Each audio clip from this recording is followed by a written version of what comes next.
You're listening to the Renegade Blitz, the best podcast for Steelers fans by Steelers fans. Follow us on Twitter at Renegade Blitz, at RBlitzPod, and at Blitz Videos. Read articles on RenegadeBlitz.com, like us on Facebook, and subscribe to our podcast on your favorite podcast app.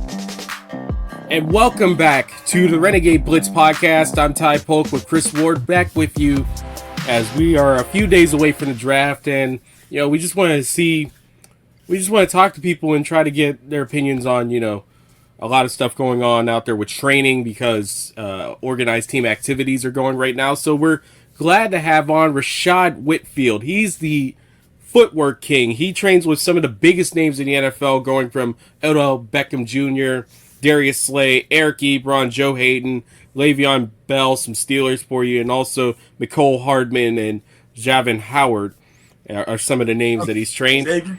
Xavier, excuse me. Sometimes I get mixed up with that name. But he also trains with athletes from every position at the high school to college and NFL level with a focus on movement, efficiency, and technique. So, Rischad, thank you so much for coming on the show. Oh, man, thank y'all for having me, man. So, just to start things off, how many players are you training for this upcoming draft? Actually, just two of them, really. Actually, I'm sorry, three. I got three running backs, one wide out. A lot of my guys didn't declare for the draft that I work with, and I'm real. I'm not a big combine guy, so I'm just real selective who I bring in. You know what I mean? So I didn't have a lot this year. A lot of the guys who I do work with, you've probably seen me work with the Caleb Vaughn and CeeDee Lamb and Courtney and Kendall Sheffield. I've been training all those guys since high school. So Ed Oliver. So since that class, that was my biggest class. So I only had a couple last year. And this year, I only got a couple. I got a lot of guys declaring next year, probably. But so I got Isaiah Spiller, running back A&M. I've been training him since he was 10. I got Maurice Berkeley, plays at Louisville, running back sleeper. Got DeMontre Tuggle, he's a running back at University of Ohio. He's been in the draft as well. So those are my main guys. And I got a wideout, Mike Woods, OU. Had a really great combine this year. Great season. So played his first 3 years at Arkansas. So those are my main guys. I'm really interested to hear the process of starting out with training. You mentioned as young as 10. And here in Pittsburgh, we have the Evolve 210s guys, and it's one of the top guys out there is D. Brown, who trains Aaron Donald. Just how young do they usually start in your program? Because you're also training high school football players in Texas. Am I correct? Yeah. Well, football is king down here in Texas. King. I mean, it's a religion, man, to be honest with you. So these guys start at 6 years old. But the last 5 years, I've gotten so busy. The demand is so high to get in training-wise. So all I have now is high school, college, and pros. But starting them off at a young age, it's just about it's balance and it's body control, man. A lot of those kids don't even know how to run. They don't know how to they don't know how to they're uncoordinated, so just getting them to move around and get coordinated. So that's the main thing. Once you start able to do that, then you can kind of start figuring out what position they're going to start going into, it's hard to tell at a young age. But high school, once you get to your freshman year of high school, after your 8th grade year going into your freshman year of high school, that's when I get them. I got a list, man. I got a waiting list a year long, man. People trying to get in. It's crazy. It's just once you're in with me, you're in with me. That's the hardest thing because I don't lose anybody until really go from high school to college and stuff. So time slots and days are kind of limited. My pros got midday. It all depends on them. I let them. I try to keep them in the middle of the day. It's hot. Yeah, especially down there. Y'all see that field, bro? It's scorching out there, man. Middle of the day, but it's good. It's hot and humid here in Houston, man. So you can play.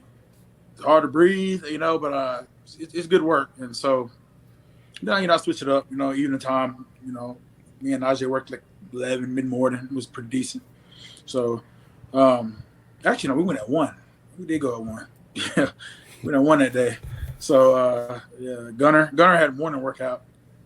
So look out for Gunner. He's gonna be a slot ready to come in there and do some damage for the Steelers. and speaking of Najee Harris, how'd you get in touch with him?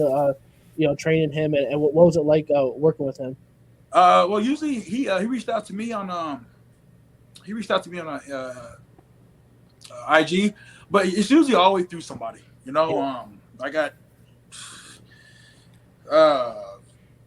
Joe Hayden put me down with who did I get? I forgot, but they always go through somebody.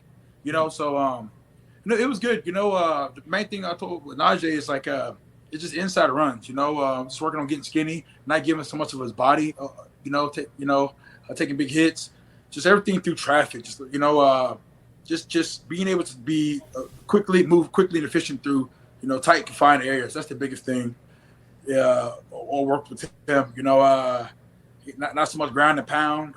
Live to see another down. Kind of like a lot of stuff I did with LeVeon, and they're big backs, and that's the main thing. Everything they're getting as far as carry wise, it's not a toss. And it's not going to the outside. Everything is off tackle. Off center, off guard. Off center, off guard, outside. Inside zone, outside zone. Like everything's in there. So just being efficient through there. Not pad level, picking and sliding, knowing how to get skinny. Just that type of stuff we worked on. Yeah, elaborate. Cuts. Huh? Yeah, elaborate more on that, because LeVeon and Najee are both similar body types. I think people forget that when LeVeon came out of college, Michigan State, he was 6'2", 240. Yeah, and he really transformed himself into someone that kind of is a very patient runner, and really. And you mentioned that get skinny and avoiding contact. I think that's the biggest thing for running backs, especially in this league, in which running backs they try to just throw them in the gutter. They try to devalue running backs, and you can't win no football game without a running back. You got to have a running game. So and even with LeVeon, that's my dog. It's just like, man, what he had done from running the ball and at receiver is. Man, I don't know who else is doing it. Better than he was when he was with the Steelers. So, and Najee, I think Najee's tall too. He's like 6'1", 2, he's 240 game. LeVeon taking a lot of big hits when he got in, and that was the main thing. So just in his patient running style probably drove people crazy. But I was telling people, I'm like, LeVeon's 6'2". Strong as an ox. All right, the first dude gonna miss, so he ain't worried about breaking that first tackle. So let him be patient. Until he gets tackled by that first dude, then y'all can bitch and complain. But the first dude always gonna be missed. The first dude always gonna miss. But he was waiting to the lanes, waiting to see it. Once he saw it, put his foot in the ground, and he was out of there. But just going through if you really slow down and watch LeVeon run the ball, man, just the angles, his body, avoid hits, the way he turns his shoulder pads. If you think about a boxer always has this his body. He don't want to give too much of his body, and that's something I was preaching to Najee. Now, my guys, when you're in traffic, there's a lot of stuff going through. Linemen all over the place, D linemen all over the place, linebackers all over the place. So when you're running the ball, man, you got to be able to turn your body, turn your shoulder this way, all that type of stuff. You don't want to be just like a boxer. You don't want to have to give up too much of your body. So you got to be able to last in this league too. So that's one of the main things.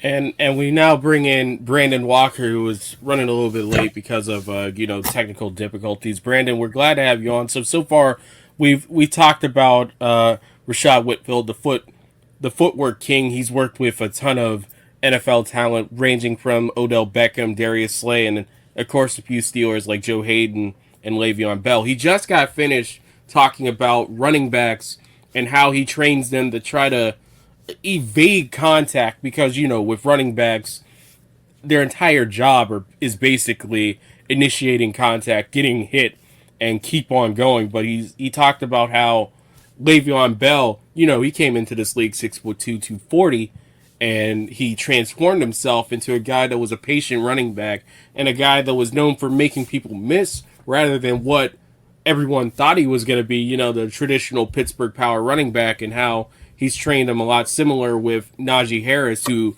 is off the same build. He's probably not going to lose that 15, 20 pounds because that's so important to his game compared to LeVeon, but still, all those things work together in creating a running back who can have a long, sustained career in a league that nowadays, of course, doesn't really sustain running backs. Well, coaches, they like to say running backs need to be, the old school ground and pound. It's out the window. I tell my guys, if you play a running back, your main job is when you get the ball, don't get tackled. That's your main job. Your primary job as running back is don't get tackled. So taking hits, that's going to slow you down. It's going to slow progress down when we can make those guys miss. Defensive players already play aggressive. I mean, they're coming at you like 100 miles per hour. So it doesn't take much at all to really start making these guys miss. You got to think about the body angles, pursuit angles, and cut them in half. When there's a lot of things you got to look at while running. And I'm able to kind of slow that stuff down too, because I train so many like linebackers. You got to train edge rushers like Danielle Hunter and Ed Oliver. You work with and Caleb Von Scheisse. So you work with those guys on that defense side of the ball. So I have that mindset of what these guys are supposed to do, what angle they're supposed to take, what cuts they're supposed to make, and that type of stuff. And I just got a way of doing it to where it's trained in their head, becomes second nature. And then when they see it and they recognize it, they can act accordingly, So try to put them in the best circumstances, whatever circumstance they're in, they're going to be able to get out of. That's, and keep moving the chains. My running backs do very well. David Montgomery, if you watch them guys, man, they do very, very well. High elusive rating, high missed tackle rating. That's if I'm looking for a running back, that's what I want. I'm gonna find me somebody in college. Let me see who missed the most. Somebody who's missing the most tackles. As long as he's making them tackles making guys miss, he's gonna move chains. So, all right, let me. Since I joined the podcast finally, how about Deebo Samuel? You trained him. What's it like? What's his mentality like? He's a wide receiver that has the. If he really wanted to, he could be like a top 10 running back in the league. What's it like training him? Yeah, what's his mentality? Deebo's funny. His personality, you'll love his personality. That's for sure. Hard worker. He and Deebo's like 5'10", 220. So he has that running back build. He has a running back vision. He has a running back feel, cutting ability. But he's like he even said it, he's a wide out first. Can he play a running back? Oh, of course. But when he made that statement, he don't want that many carries. I don't blame him. I mean, he ain't trying. Deebo better off get him off his face, let it wide out because he'll route you up. Great hands, good routes. I mean, understand how to use coverage recognition, eyes. I mean, so the running back abilities is a bonus. But they're all my guys that I work with, man, are cool. I really don't have. I mean, a different switch clicks on, man, when I'm out there. So it's go time. It's time to work. But they all know that since I work with so many different athletes at different positions, that how I see things and the way I see things, how I explain it, and how I make it functional for them guys. So it's a different approach to the game. I would say from many other trainers, a very different approach. I'm really big on steps. I'm really big on angles. I'm really big on body position. For instance, most guys teach wide receivers, 5 steps, do this, 6 steps, do that. But me, I'm like, well, we're going to try to move the defender with our feet, our eyes, and our body position. Stay on one level, So that's the type of stuff that I do. It's, no wasted energy, no energy leaks. So that's what I'm working on with Gunner now as well. And that's what it's about, what to look at, how to do this, cut this step short, instead of taking the traditional things that it's always been cookie cutter that's been taught by coaches. So I'm going to teach you how to get to point A to point B and point C way quicker than anybody else, What scouting report would you give on Isaiah Spiller? Because he might be RB1. RB1. The Steelers, they might they need to run any of your other running backs that you're training. They might need a running back there to back up Najee Harris, or as a duo and everything. Or where do you see Spiller maybe going in the draft? See, if he's not going to, it's a running back. So if you don't go late first round, probably gonna go early second round, early. I mean, but I'm just trying to see who needs a running back, which I think a lot of teams do need running backs, but they're gonna go edge rusher. Yeah. They're gonna go edge rusher, or a tackle or whatnot, So they're gonna go do that stuff first. They go defense first nowadays. We all know that. As if a running back ain't shit, you know what I mean? But I'm like, you need them guys. They can do it all. Do it. A lot of guys see a lot of the workout stuff that me and Isaiah do, and even at receiving the ball. I covered every route tree. He can do it all. So he can stay in the game. And he's tall too. He's like 6'1". So he's 6'1", or right at 215. So he's like a LeVeon Bell type. Yes, coming out of college. Yeah, he's tall. Okay, speaking of that, I'm sorry to just hard the question. I came in late, so I'm making up for a little lost time. Who do you think is the prospect that you have trained for this year's draft is going to make the biggest impact? I know it's a not loaded question, but I know I don't want to have you pick favorites, but that's what I do. Well, I even noticed in my biggest draft class, Isaiah's gonna make the biggest impact.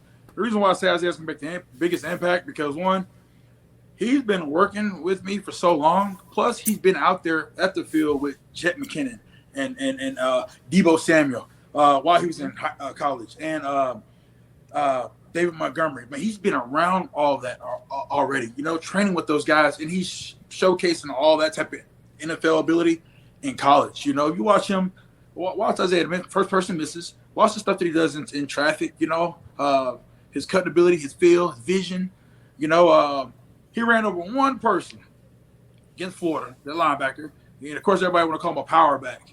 Yeah, man, he's not a power back, but he knows when to lower his shoulder and run somebody over, and he knows when to, fall fish yards. He knows when to go with the tackle. He knows when to make a guy miss. So he can do it. He can do it all. Very versatile, very elusive. Just ahead of the game. Big film study guy too. Working with him a lot on film. That becomes very important. So he's the most ready. He's ready to roll. I don't see a team drafting him is gonna be a team that's gonna start. So he's. I don't know where he's gonna go. I know he's top of the first, early second, but I just don't know where. Hopefully he goes earlier than that. But just try to see who needs running backs. Okay. I have a follow-up question, Mr. Footwork King. How important is you as the film in your training? Huge. You think about football IQ and high intelligence, man. Like if you want to watch, more young kids need to watch film, and I'm doing that with a lot of my high school kids because then you got more preparation on what you need to be doing and what it looks like before you see it in a game. So watching film, and I watch film way different than anybody else. For instance, how do you watch film? How do you see film? We're average Joes. We just watch the game and just analyze it. You played the game, you analyze the game. How do you see film? We can step our game up. So in our journalism careers, you can help us out. Yeah. So if I'm watching film on somebody, for instance, okay, I told Odell, me and him had to talk about before Super Bowl. You got Eli Apple probably gonna cover you. I'm like, all right. So I got some film of Eli. I watched about 4 games of Eli. I dissect this shit real quick. I'm like, okay, when Eli's playing off man, he don't take a lot of read steps. He probably takes 2 read steps max. Okay, watch another game. Another 2 read steps max. Okay, watch another game. Another 2 read steps max. I'm like, Odell, push that motherfucker to 4. All right, make him kick. Make him go to 4. He gonna be uncomfortable with it because he never had done. I see it on film. If you haven't kicked, if you only done 2 on film, you're not doing no more than 2. So when you get to 4, it's gonna be real uncomfortable. All right. Then also I'm like, okay, Odell, if he playing press, he's not gonna shoot hands. He's not a hands dude. He's gonna try to open up, get on top, and squeeze to the sidelines. All right. Once he does that, undercut his ass. All right. And then I start looking like, you know what? Here's Eli here, and here's Eli with Mike Hilton. Eli Apple is better playing when Mike Hilton's right there next to him at slot. Without Mike Hilton, Eli ain't that great at all. So I dissect that shit within 5 minutes. It was easy.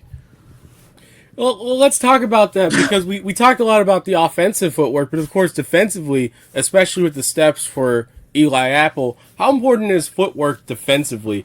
You think about hips whenever you see the combines for like that and all the shuttle drills and stuff, but they don't express the importance of footwork. You got to think like nobody's running a route now. If you're a receiver, they're not running just a straight break.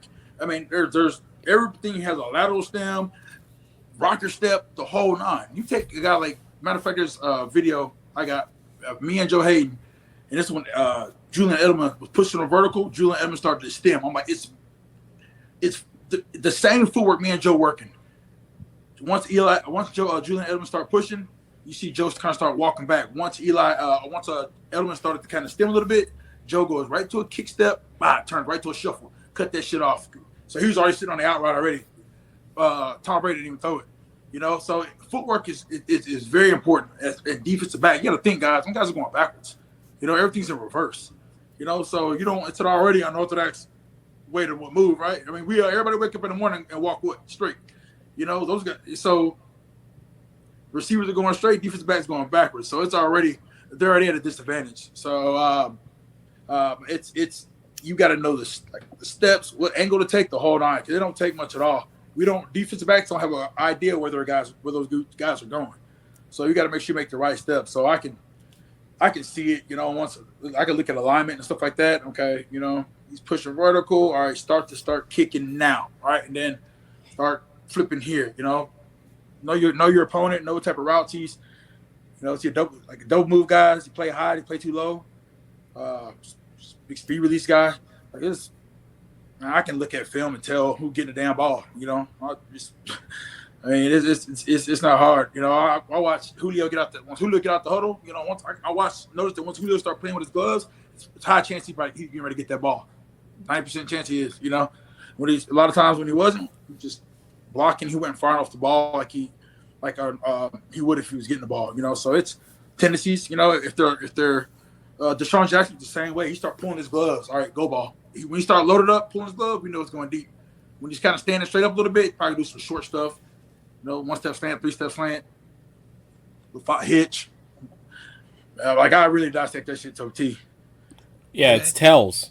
Yeah. Okay. Yeah. Right. But a lot of my guys play each other too. You got CD and Slay, you got Xavier Howard and Nikhil, Odell and Joe, Biko and Lonnie. So it's crazy because I'm like, man, I think they match up on each other like that on purpose, because if you train with me, you're going to know it helps out big time, because you're going to start knowing the movements. Okay. We see what he does with Rischad, and you can kind of put that stuff together, So what we do out here, they're going to do in the game, Okay. So, yeah. All right. For this coming season, all the other guys you've seen, you train over the years, who do you think is going to make the biggest impact in 2022? I don't know. I was late, so I didn't ask that question. No, it's a good question. We haven't asked about impact. Odell At 30 years old, coming off an ACL, you really think so?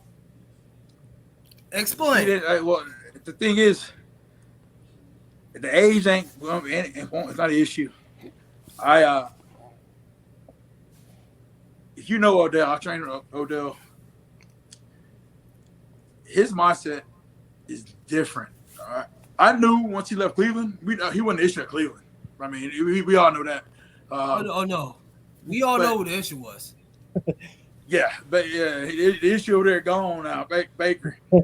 and the things that Odell does, people ask me all the time. I had one of our pro guys at the field a couple of days ago, a D lineman, ask you, man, who's the most detailed, most got not the, when you talk about like to do grunt work, but Odell is different, man. I'll tell you. Bro, I've been work every AB, everybody been at my facility. I didn't work. Odell is very, very different. He's somebody that's been dipped in a gold, and like, not just saying he's 5'11", long arms, can run, can jump, can do all that kind of stuff. But man, if you watch the stuff that he does, little small detail stuff. Watch a ball if it's a deep ball and a dude's draped over him. He has the ability to, when he catches it and he rolls, he automatically puts the ball on the opposite side every single time, so nobody can play through it. Little smart stuff, you know what I mean? He knows how to, like, if you watch him going through the middle when he catches the ball, he knows how to turn his shoulder tonight. It's little stuff that's going to keep him that he does better than everybody else, dude, route running ability. Man, he'll take a blind side, use his eyes. But why I say he's going to be that player in 2022, because I talk to him every day just about, and where his mind's at right now, it's full throttle. Because remember, guys, when he tore his ACL in Cleveland, me and him were not COVID year before that. Me and him were working. I was down there all month. He was killing it. I mean, killing it. It just these unfortunate injuries, you know. So, but I know where his mind's at, man. I'm telling you, he's not gonna let this be the end of it. He's not gonna end, you know, because you notice he didn't slow down a bit. Once he got over there to the Rams, man, that's the Odell we all used to see, you know. Yeah. Just used to be, you know, he had number one wide out. He just wants the ball, you know, and you know, he will be that guy. Yeah, I want to ask you. I think maybe a couple months ago, you guys. I saw the video of you training Colin Kaepernick. What was that like? Oh yeah, okay, it was good, man. Cap, his agent called me. I think, hey, Cap want to give you a call. He wants to get a workout in, and it was good, you know. So I loaded up a lot of my wideouts, my pro wideouts I had out here working, and we worked, man. Every combo, every coverage, rolling out the whole nine, you know. So it was good. I think he had some visits. I mean, some calls. Then he went and worked out with D-Rob up there in Dallas and stuff. So I mean, we threw like 80 balls, man. He threw a lot, and so people are like, man, if you just out there to be doing it, like, man, his arms too conditional. When we threw 80 footballs, I'm like, and he ain't let nothing go. I mean, so he ain't doing it just to be doing it. You know what I mean?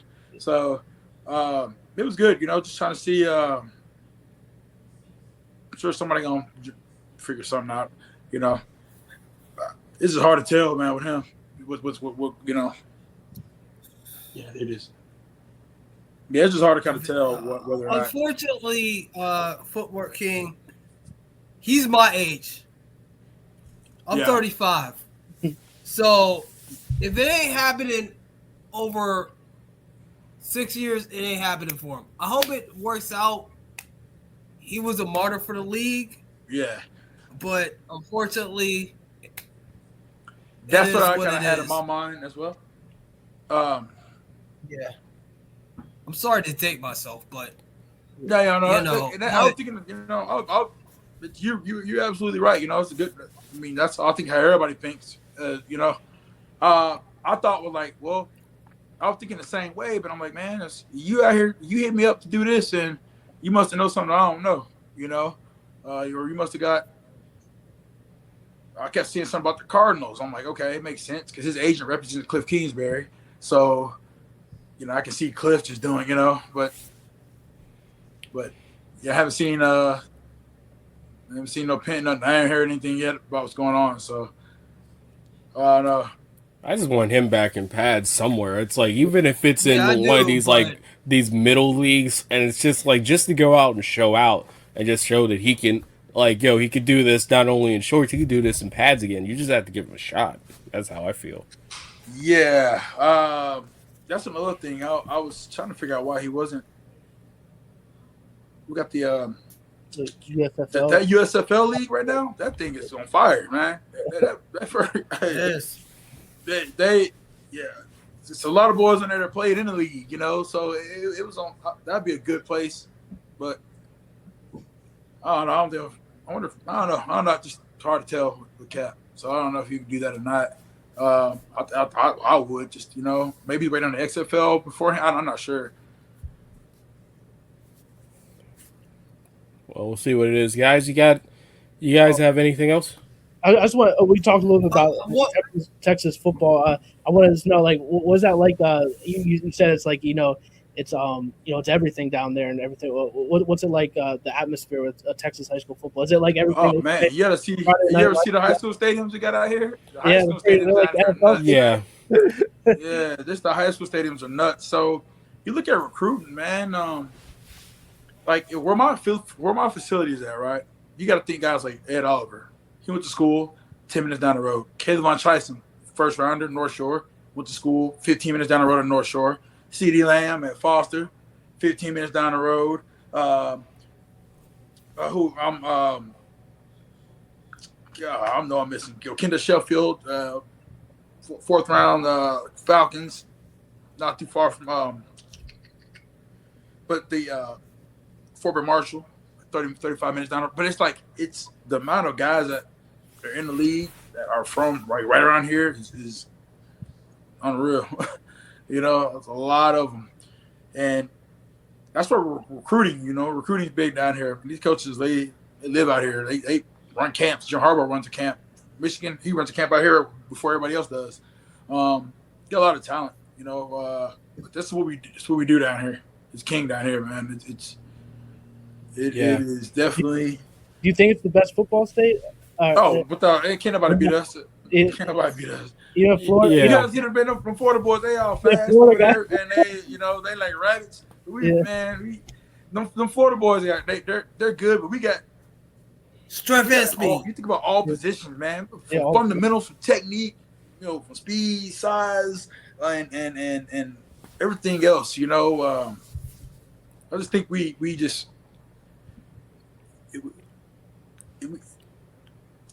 So many schools, it's just crazy how much talent gets spit up, out here. But by far, we got the best quarterbacks. They say California does. We just football is huge down here. Start young. Yeah, it's not like an area here out in Pennsylvania. Being from Pittsburgh, Western Pennsylvania has been huge with football, but the other side of the state, it's got some good things in it, but it's really the focus is on this side in terms of it. So. But of course, it's not the crazy. Franklin over there at Penn State, man. Y'all been getting some pretty good recruits at Penn State. I'm cool, Coach Franklin. Oh yeah, I'll write for him. Do you know anybody from Penn State? Have you trained anybody that's going to the draft recently? At Penn State? No, man. Mine just won't. My boys, man, to get them to go up north they go to Ohio State. That's about it. It's hard here in Texas because you got Texas. University of Texas and Texas A&M and Texas Tech and Baylor, SMU and TCU and U of H and Rice and UTEP SMU. And you get LSU. So it's so hard for them guys to want to leave. You got OU 6 hours away, so it's real hard. They won't. Oh yeah. Yeah. Well, I do have a question. How do you feel? You're a Texas boy. How do you feel about Texas going to the SEC? Do you think they can handle that? UT. They'll start getting recruits. UT. They'll start getting recruits. The thing is, UT's been. I don't know where they fell off at. Literally after they left, after Mac Brown. Colt McCoy left. Yeah. I think after Colt McCoy left. Because that's why I think they fell off. And Max they won't be able to get. Think about UT is like they won't be able to get nobody because Jimbo's A&M gets them all. A&M get.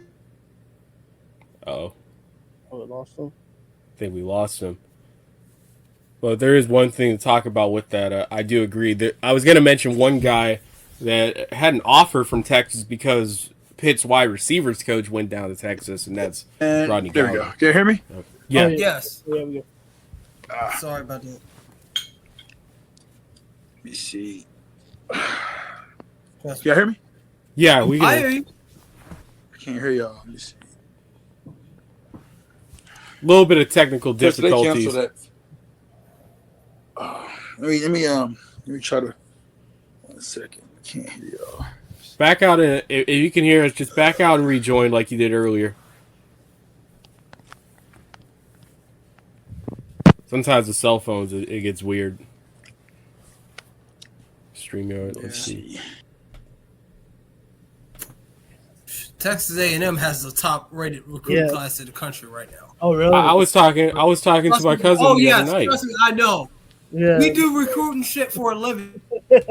I was talking to my cousin the other day. I told him two teams to look for. That, right? Yeah. I thought the Texas actually was gonna do better in the SEC. I thought the team that lost the most going to the SEC out of the Big 12, aside from Missouri, because I really think Missouri would do well in today's Big 12, would be Oklahoma.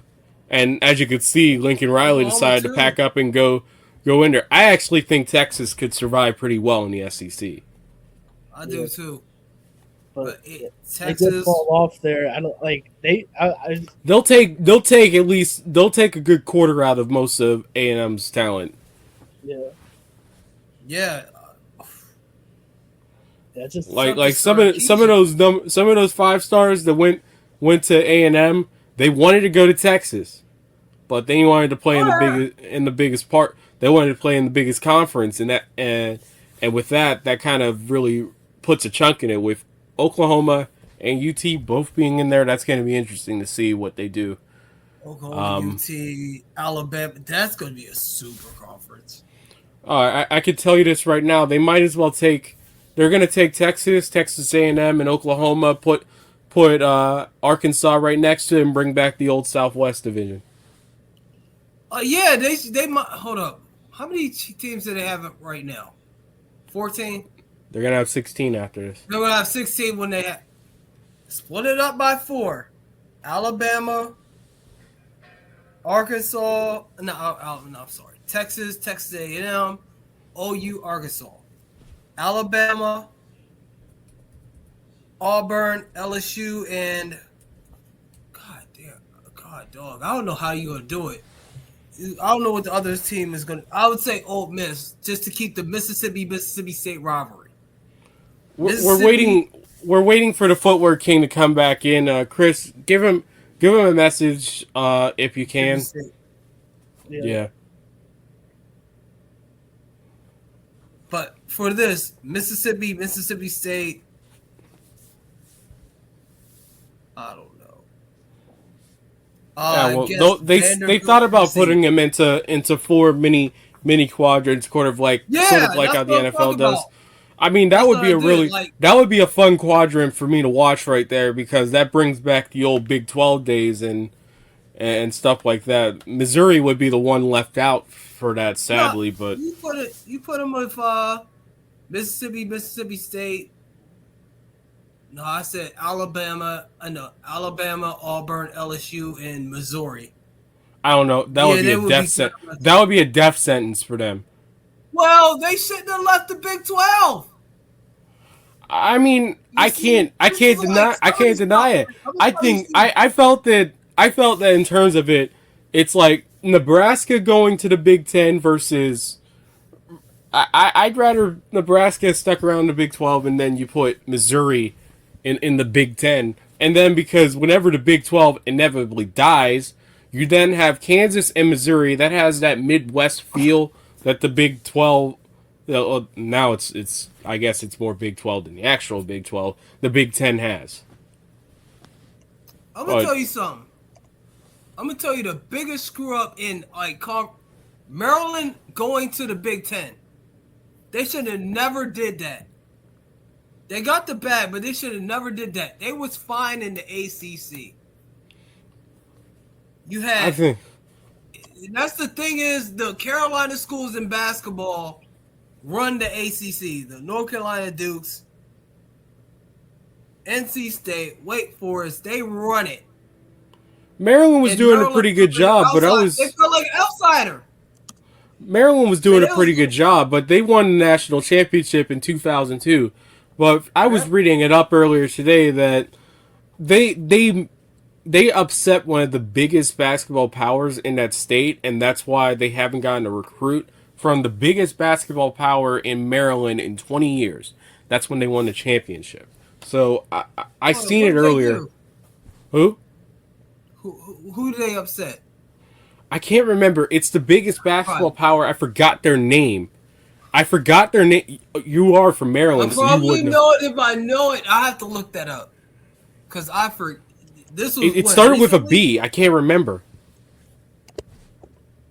What year? 2002. That's the last time they got a prospect from this school since 2002. They won the championship. They hired a coach from somewhere else.